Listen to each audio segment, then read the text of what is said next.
بچه های عزیز، آیا شما میدونید که پرنده ها هم ملیسه دارند؟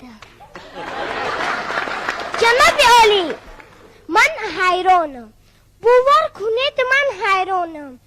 از نقل بیبیان فهمیدم که پرنده ها هم ملیسه دارند. ملیسه اشان میدونید کی؟ میدونید؟ ازار سرخک یا گروز هوتهوتکی بیچوره به ملیسه زنگ میزند. الو؟ الو چی؟ یا توبا، این ازار سرخک هم اتویچک داشتنده.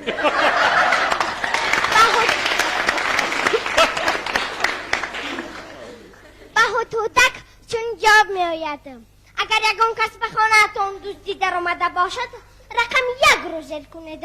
اگر دوستها دزدیده و گرفته باشند 2 را زیر کنید و اگر حادثه کشتار باشد 3 را، اگر غارت بانک باشد 4 را، اگر همسایه جنگ باشد 5 را. دیدید که مفتش لازمه ستاره چرا 2 بار زیر کنید. اگر زنگ بر دروغ باشد تکمچه پنجره دارا پخش کنید.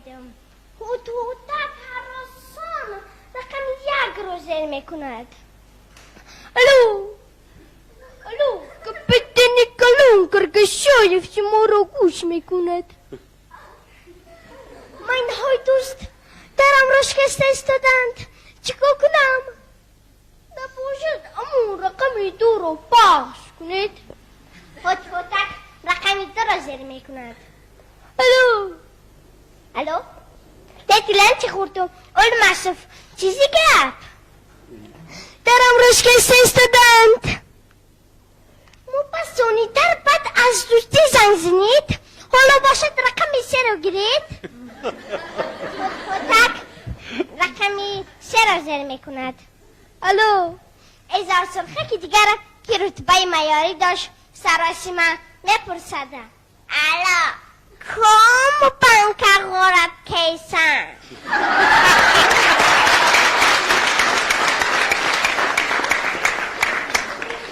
غرب ندارند، درم را شکسته استادند. نباشه رقمی 4 بگی. هوتهوتک رقمی 4 را زیر میکند. الو، من سرجنگ خردکک در کجا همسایه جنگ؟ همسایه جنگ نیست. الان مرا چی به ستاره چرا بیجیق؟ هوتهوتک ستاره چرا زیر میکند.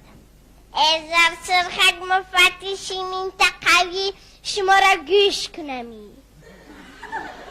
در همین وقت عقوب رست به در هوتهوتک هجوم کرده مینه‌های دزد را پنجه میزند. قریب درم را میشکستند، خیرت عقوب جزای آنها را داد. امرک برای جنگی بر دروغ تیت پستت کنمی.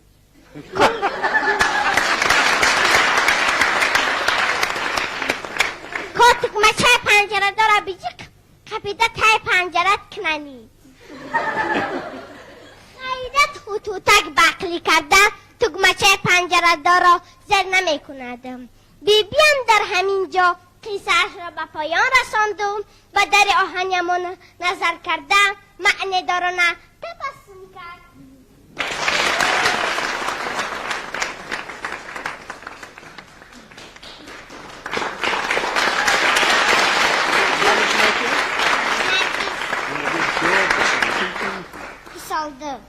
سال داری؟ خودت هم ملیسه داری می؟